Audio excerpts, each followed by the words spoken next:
Okay. Should I have wear socks? Whatever. Fuck socks. Where are we gonna eat my mouse wheel?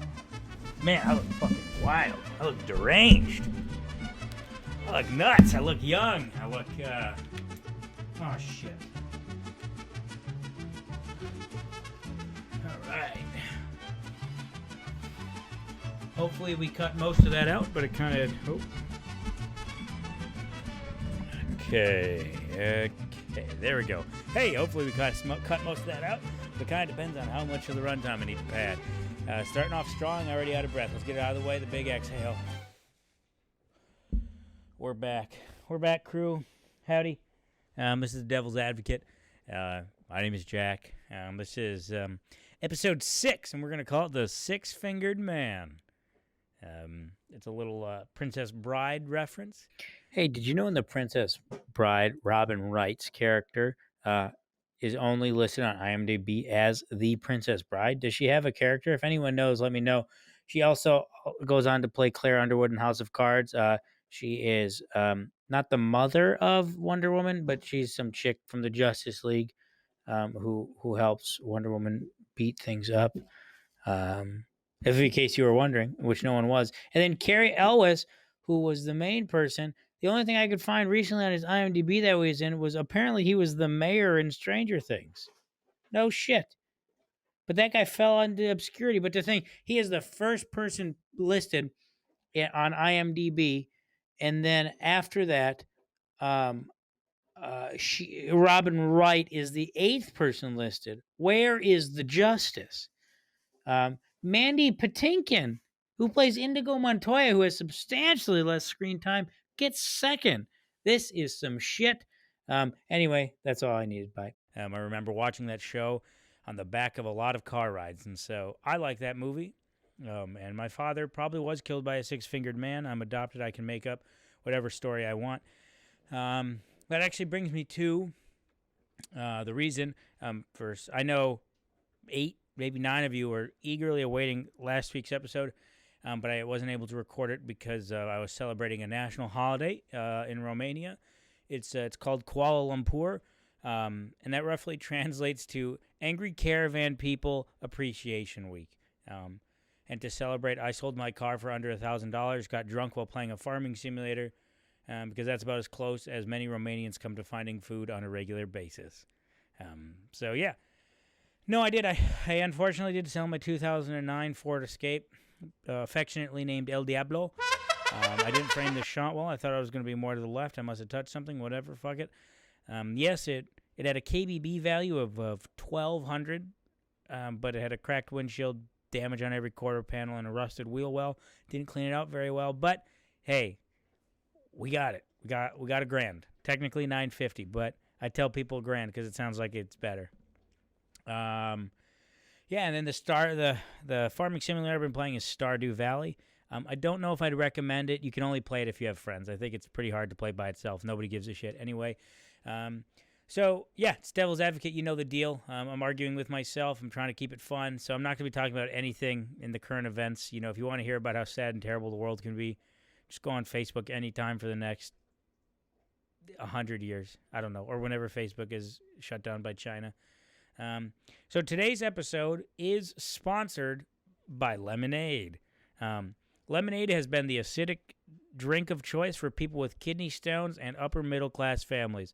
Although lemonade is great for your kidneys, if you drink enough of it, you'll never have to worry about pissing out a rock because the diabetes from the prolific amounts of sugar is enough to kill even the healthiest of athletes. It said lemonade is great. Thank you, Minute Maid, Simply Lemonade. And if your parents are divorced, Old Country Lemonade Powder.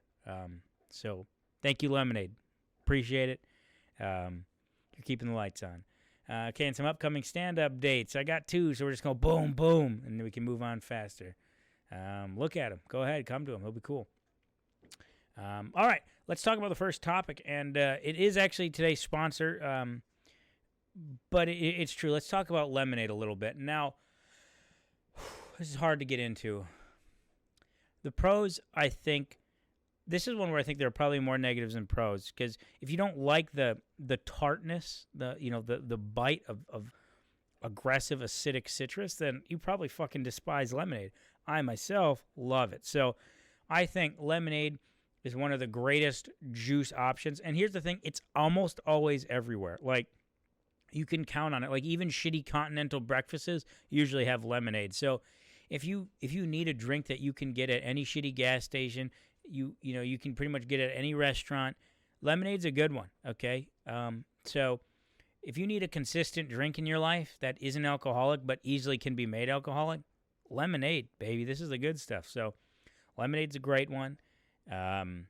So lemonade looks good. Usually it's pretty cheap, especially, like I said, any drink that has the potential to be served in a condensed powder is usually a concern, but also means you can get it for fuck all cheap. Like I was making fun of the old country lemonade powder, but if you get a tub of that, what is it, like $5? And it can make, now by their recommendations, probably like 20, 30 gallons, but that recommendation is nowhere near good enough because it just tastes like watered down piss. So you usually have to double or triple because even though it's almost just exclusively sugar. So I think you can probably get 10 to 20 gallons out of $5. That's like as cheap as water, man. I don't know how much bottled water is, and I'm not going to do the math because I don't know how much 16 ounce. Well, nope, not even going to try. I give up. So, help me, I got the Rona. I think the lemonade it can be one of the cheapest juices. Now, we get into a very obvious health concern. The lemonade is, for the most part, super, super sugary. Just like anything. Is it as sugary as orange juice? Maybe not. But it's bad, like, so me having this at 10:30 at night guarantees I'm going to put on weight and be tossing and turning until 2, and then I'm just going to blame, I don't know, watching that one scene from Parasite when, that's what I'm going to blame, my ability to not sleep. You know that scene in Parasite, if you haven't seen it, but they're recounting the child's night terrors, and the man's coming up the stairs and he has, like, glowing white eyes, but it's just the iris, not the retina. That was kind of spooky. I thought about that when I couldn't sleep the other day because I'm dumb. And I thought about that, like, right outside my door. Isn't that fun? And then I just turned on my, like, shitty YouTube reviews louder, and then I went to bed. Anyway, we're talking about lemonade. Sugar, not good for you. I don't think there's anybody who's really saying sugar is great at all. So there's a whole bunch of that. And with that, it's probably bad for your dental hygiene. It's pretty, like I said, sugary and acidic. So if you're bad at brushing, if you're not a good brusher, probably not one of the more detrimental things you can drink. It's one of those things too where not all beverages are like this, and I don't know what specific thing, but when you brush your teeth and if you drink something too immediately after, it tastes really bad, shitty, terrible. Lemonade's like that, like to the extreme. So, it can. That can be a problem, if you're trying to brush your teeth, get out the door, grab a lemonade, and go, which is nobody's ritual. Not even the CEO of fucking Minute Maid is like, I'm going to start my day immediately with Minute Maid lemonade, because he's probably, if he was doing that, he would be bedridden or not have feet because of the diabetes. So con there. Also, I think there's a huge consistency spectrum in lemonade, right? You can get great lemonade. I think on the top, Simply Lemonade. That's good, great lemonade. If you're trying to impress a lemonade connoisseur, which consists of maybe me, get Simply Lemonade. Stay away from the flavored ones. The raspberry, any lemonade that is subsidized with another fruit is shitty. Don't do that. Don't get the raspberry lemonade. Don't get the strawberry lemonade. Just have the lemonade, okay? You owe it to lemonade to keep it pure.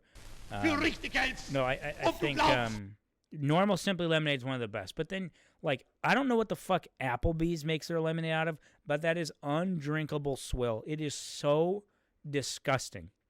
And I love lemonade more than... I love lemonade a lot, okay? It's so good. Please, if you've never had lemonade... if you've never had lemonade, go to the store and get yourself some. So I think we're going to wrap up this one. Lemonade overall... I think it's good. It's good for your kidneys, like I mentioned in the ad read. It is generally good. It's acidic, so it probably has some other stupid hippie benefit that people know about that I don't. It can be really cheap. and it can be really good. It's a fantastic drink, and it can be mixed great with alcohol because lemonade's a lot like Coke. It's super overpowering. So, like, if you have some shitty Fleischmann's or Tito's or whatever, if you need to drown or bury the taste of your shitty alcohol, lemonade's a good go-to, because it's so over-dominating. So that's a good way to sneak up on them, and all of a sudden be getting into fights at family reunions. So I'm good there. Downsides, a lot of sugar. Super inconsistent. So you don't always know what you're getting. Yeah, it tastes like shit after you brush your teeth. That's it, man. That's the world of lemonade. That's all you need to know. Now the next thing.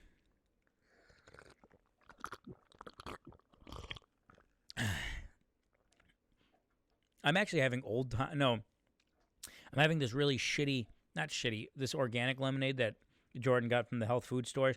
Not my favorite, but it's here. Let's talk about something vaguely related to lemonade. It's ice or no ice in your drinks. Now, I myself, as you can obviously tell, am an ice man. Okay?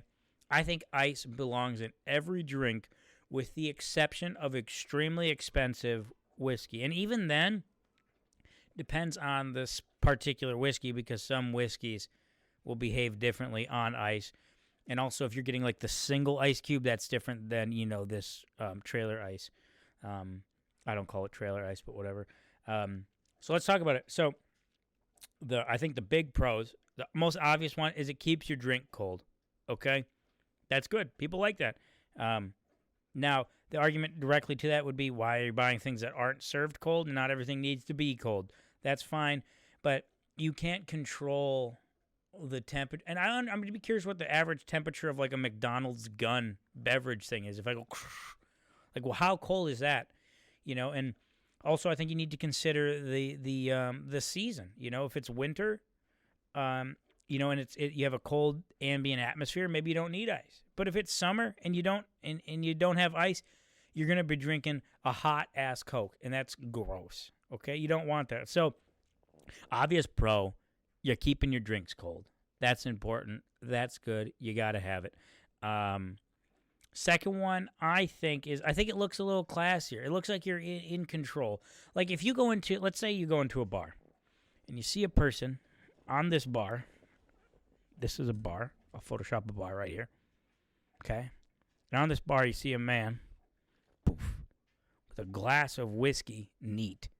You think A, super rich, maybe pretentious, or B, this person is trying to drink until they die. Okay, that's what neat says to me, and I'm right.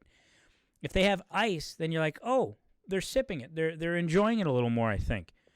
Because you can't slam something with ice, otherwise it's going to smash your teeth, and that sucks. So I think ice shows a little bit more control if it's added to a hard liquor. Now, obviously, that's the worst, dumbest reasoning you could ever have.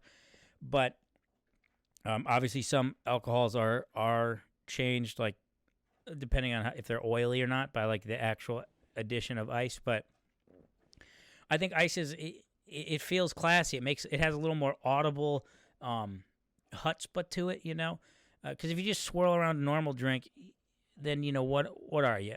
A douche? You're not smelling the aroma. I mean, you can, but you should probably have a different glass for that. But like, it's fun to hear the clackling of. That's nice. A little ASMR. That's good. I think you like that. Ice gives you that. I think that's great. Cold drinks, cool. Good audio. It shows you have some control. What else? What else is a great reason to have ice? I think actually ice is the healthier way because the obvious. Okay, so maybe I'll say the obvious negative first, and then my rebuttal to it. An obvious negative is, let's say you go to a store or a restaurant and you order, especially if refills aren't free, then it gets a lot murkier. But let's say refills are free. You say you're going or whatever, no ice. Idea, you're getting way more of that Coke or root beer or whatever you're ordering. Okay? That's cool in that metric. Yes, you get more volume of the liquid you paid for. But that might not be healthier. I get a lot of ice because I'm getting fat.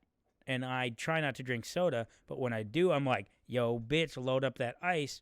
Because then I get the shame and guilt of drinking an entire soda, but I only maybe drank 30, 40%. So it's a great way so I can get down on myself mentally to stop drinking soda, but I didn't have to have the full, like, rock bottom. Oh, I just slammed a 64-ounce Mega Buddy. So I think that's a pro and a con.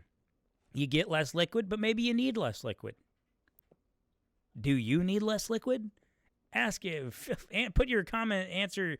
I fucked that one. I'll put your answer in the comments below. I think, what else? Waters it down. So if we're back into the hard liquor world, there's an argument that your ice is going to water down your liquor inevitably. And that's probably true. Especially depends on how long you're drinking it, how heavily you're drinking it. I think I actually just proved myself. I think if you have ice in your drink, that shows you're drinking more aggressively, or it's not. Well, let's consider it, because let's say I'm concerned that the quality of my alcohol is being degraded literally every second I have. I'm holding it in my warm, hot 98.7 degree hand or whatever. So it is melting, thus degrading the quality of my drink, which is thus depreciating the value of my purchase. If I buy a $10 glass of whiskey and I let ice melt into it, it tastes shittier and it tastes more like a $6 glass of whiskey. If I let it melt, I'm losing money in that sense. So you could argue that I'm against the clock. The second I get that, I got to fucking pound it, baby. And so then maybe you drink it faster. I don't know. I can't actually remember the original point I was trying to make. Oh, right, watering your stuff down. So in the liquor world, that's kind of important, I guess, if you're really into like the purity of the flavor. But maybe. But yeah, if you're getting Coke or Diet Coke or whatever and it gets watered down, that's a weird one, though, because, yeah, your argument could be, right, it's watering it down because you don't want to drink it that fast. But that was always I don't know, that one always was an issue for me, because I guess maybe because I have no control. I've never not drank something in front of me, which is probably why I'm a great party. Maybe I'm great at a party. I'm not a great party, not me personally. But it's like, if it's in front of me, I'm like, this can't be sitting. What is this doing here? So that's why. But then if you get a small, you're drinking it for 30. I'm rambling. I have literally no idea what I'm talking about. Let's try and right the ship here. So you know what? We're going to fucking X-nay it. Let's just do a recap here. Ice. Pros. Looks cool. Sounds cool. It's going to save you because you're going to drink less of the substance. It's going to keep your drink cold. Downside. Which I kind of vaguely mentioned. Downside, it could chip your teeth. If you have shitty teeth and you go, oh, especially if your ice gets like clumped at the bottom, if you have like a weird artisanal glass that like bottlenecks it, then you have a fist of ice that comes and slaps you in the face. That's never fun. And you can choke on it. Fuck, I didn't even think about that. You could choke and die on ice. I guess you could also drink something down the wrong. You ever drink something down your breathe tube? So I guess that you're not completely safe even without ice. But otherwise, it's going to dilute your drink. You're getting less value for your money for the most part because you're getting less of that substance. There you go. I'm glad we figured that out. All right, next topic. Flying cars. Now, I think the flying cars has been something of science fiction the world over, and I think it seems super cool. But my question would be, I'll cut that. I was just thirsty. I'm not going to cut that. When I always think about that, I always think, so one, flying cars, let's start right away, are going to be bonkers expensive, ludicrously expensive. And at the moment that they become so affordable that everyone can have them, roads are gone forever, okay? It's not going to matter if you have your new Lamborghini or your new supercar, because that's stupid as shit. Now you can fly. So, one, flying cars, if they became mainstream, are going to ruin, I think. Not really. I think they're going to really diminish the value of any kind of traditional ground transportation. And then we also have to maybe kind of figure out what kind of flying car we're talking about. Are we talking about like one that can just behave however it wants, like a Star Wars like flyer, just be like, oh, I can maneuver, essentially like a car that you can just maneuver in another axis, So we have that one. Okay, ludicrously expensive. I would imagine that they would be pretty hard to fly, unless it's exclusively off like omnidirectional propulsion. If it has anything to do, even in the slightest, with like wind and like rudder behavior, like a traditional plane does now, the amount of mastery and precision it would take to fly that would be super high. So I'd also be curious to see, like, if it was a propulsion style, how do you do that with any kind of proximity? Like, if you fly by somebody, you just light them on fire and they die. Who knows? That's something for the future to figure out. So, technical aspects aside, I would imagine that flying a car, unless was perfectly fictionally designed, if it was flying it with any kind of current technology, I feel would be extremely difficult. Two, I think it would be super cool to have that like level of freedom, but also I think the danger that like a world inhabited by flying vehicles would be astronomical. Like, because it's not good if you want. There's that argument like every time you step outside, you risk your life. You could be hit by a car.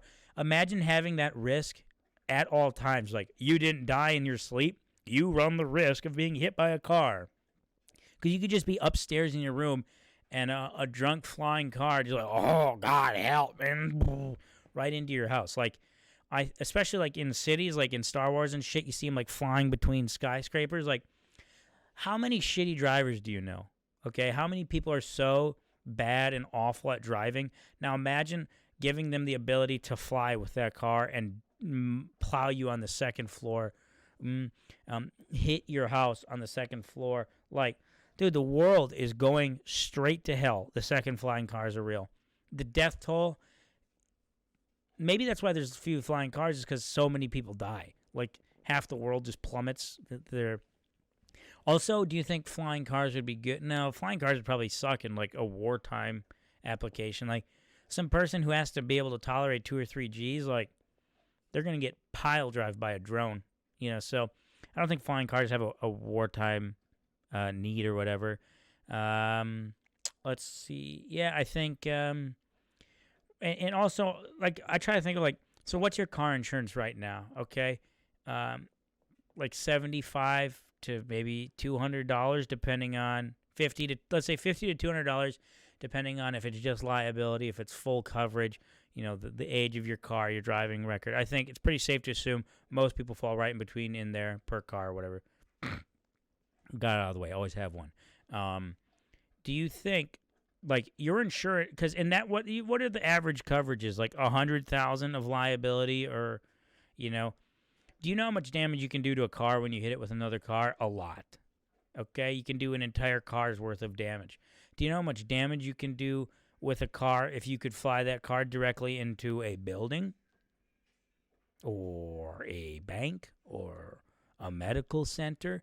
Like, and also, how would they patrol like hospitals and stuff? Because, like, if I'm a terrorist, which I don't look like today because I shaved,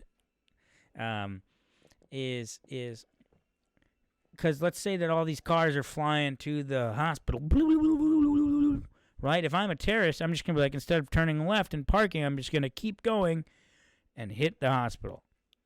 It's going to be super easy to be a terrorist if there are flying cars, is what I'm trying to say. But anyway, the amount of damage you could do if you could fly your Ford F-150 into a building would be a lot. Your insurance prices for having a flying car would be fucking insane. It would be crazy. I'll bet you there's no way it would be under $1,000, $1,500 a month. No way. It'd have to be. It would have to be that much. Because, like I said, a wind gust, even if it's not your fault, a flock of geese or someone trying to end it all because their office job isn't working well and you have to swerve and you fly into a building and now you've done $18 billion in property damage. Insurance is going to be horrible. I think, and also, do you think there will be a need for like high performance flying vehicles? And at what point our open cabin littering is going to be a huge problem because let's say you're driving down the freeway and you throw a McDonald's cup, maybe you hit a squirrel or, you're ruining the planet, which I'm not condoning littering, but you dunk a mega buddy out the side of your spaceship and it lands into someone's engine or cockpit, and then they fly into a building and do $10 billion of property damage. I think flying cars, more harm than good. Would it be cool? Yes. Does it theoretically open an avenue of travel? Because one of the greatest limitations is that, you're stuck on one axis. The only way you can increase traffic flow is to expand outwards, right? The reason the boring tunnel has promise is the same reason that flying cars would be. Boring tunnel is essentially doing the opposite. It's opening lanes vertically, and then you can kind of stack indefinitely down in the same way you could kind of do that with flying. So I don't think traffic would be terrible, but man, it'd have to all be automated. There's no way there could be any kind of manual flying. Anyway, let's talk about checks. Wait, yeah, we're done. We're going to talk about checks. And I'm talking about like paper checks, Are they cool? Pros, cons. Do we like them? I think the best part about a check is that actually makes it feel. It's like the closest thing that you'll ever get to like being like some kind of like villainous corporation. When you want, like, you ever see a movie where they walk into a store and they're like, how much? Like, the idea of a blank check is fucking cool, right? Being able to walk in and with a pen be like, I'm going to assign whatever value I want to this sheet of paper. It's kind of a unique and cool power. Like that, and that's the closest you get to feeling like a villain. Someone's just like, so how much are these groceries? $1.68. You're like, yeah, $1.68. And you write it out. It's kind of like a little bit of a power trip. You feel like you're buying something for $1 billion. So it's cool. It's cool to write something out. It's kind of fun. It's kind of like a novelty. So I think it makes you feel and look cool. Downsides, pain in the ass to process. Pain in the ass if you can't spell. The only good thing about checks is that it's the fastest way to find your bank, like routing number and account number for when you're trying to set up an adult payment method, like PayPal or Venmo. You have to look at your check temporarily because no one's going into their bank app for that shit. Come on. Everyone has a check around for that. And yeah, so it's good for when you don't know how much a purchase is going to be, right? Because you don't want to go into a car dealership with a bunch of cash because then they know how much you got. You can go in with 20,000 or whatever. This is an unnecessary reference, but that open-ended amount of money that you instantly have access to, assuming you have the actual money, is kind of cool. And it's also the only way where you can lie without someone being able to fact check you instantly, right? Like if I walk into a drug deal or whatever, and the guy's like, it's $10,000 for this cocaine, and I give him $6,000, he'll be like, nah, this is $6,000. But if I write him a check for $10,000, he doesn't realize I only have $6,000 of that until he goes to the bank to cash it. Now, no drug deal has ever been accepted through check, but it's kind of cool. It gives you the freedom to lie about how much money you have. And when you lie about it, the penalty is $60. Like, bounce check, $60. Be like, okay, well, you don't get your car back because I'm already halfway to fucking Mexico. Like, it's cool. It's kind of a cool thing. It's not great if you have horrible arthritis and you can't write. If you can't write, $600. If you can't spell, if you have dyslexia, yeah. If you ever get a single piece of information wrong and the bank teller's a douchebag, they can just deny it. There's usually a pretty long processing, so that can suck, I guess. Yeah, I don't know. Checks look cool. They're fun. They make you feel sweet. You can lie about how much money you have accessible. It usually doesn't have a limit. Like your debit card, you can only usually take out, I don't know, 3,000 maybe. But like a check, you can write that for fucking anything, man. You can buy a house with a check. That's cool. That's real sweet. Downside, if you have arthritis, it's not good. It's really dated, super inconvenient, and it's easy to steal. Like, that's the easiest way to like, if you found a checkbook, oh, baby. you're in the money, man. That is the goods. Because, fucking nobody knows what your signature looks like. Just write yourself 3 checks. No, maybe write your friend a check from the fictional check person that you found. I don't know. That's it. That's it for checks. What time do we have here? What am I at? Oh, 29? Okay, we're going to, I don't know. Do I want to talk about something else?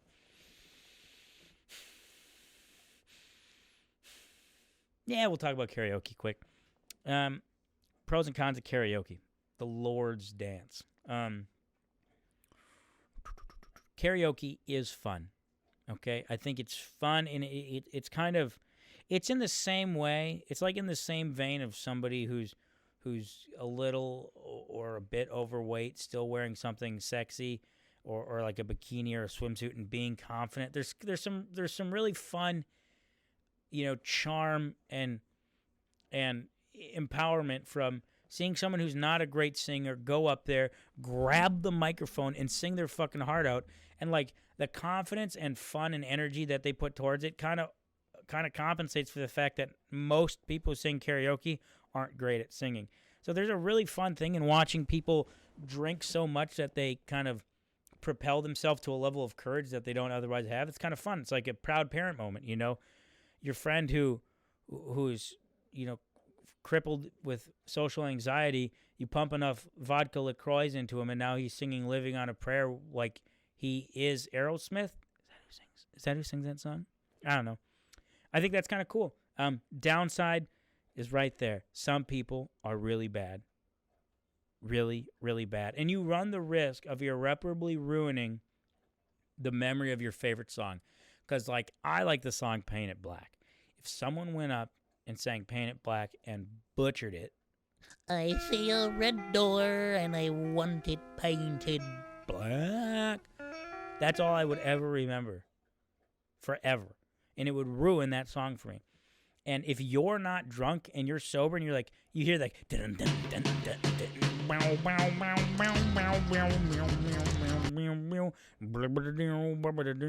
you're like, yeah, I love that song. And it's like, I feel. It's gonna suck. Okay, so karaoke is the fastest way to ruin songs you love. Plus side, it is the best way to sing songs you love and feel like you're actually the person singing. And it's cool. And it's liberating. And it's fun. It shows confidence. I like it. Did karaoke deserve more than what I just gave it? Yeah. Is that all it's going to get? Uh-huh. Pros, it's fun. It's a great group activity. You can do it almost anywhere. Cons, you might hear your favorite song defiled and ruined. And you're going to be surrounded by drunk assholes who insist on singing Sweet Caroline 8 times, or one really sad guy who actually sings a sad song, and then you feel bad for the rest of the evening. Hey, but that's it. This was episode 6, Devil's Advocate. Thanks for watching, guys. Like if you liked it. Comment or share if you want to hear something I talk about next week. Other than that, thanks for watching. See ya. Bye. Oh, God.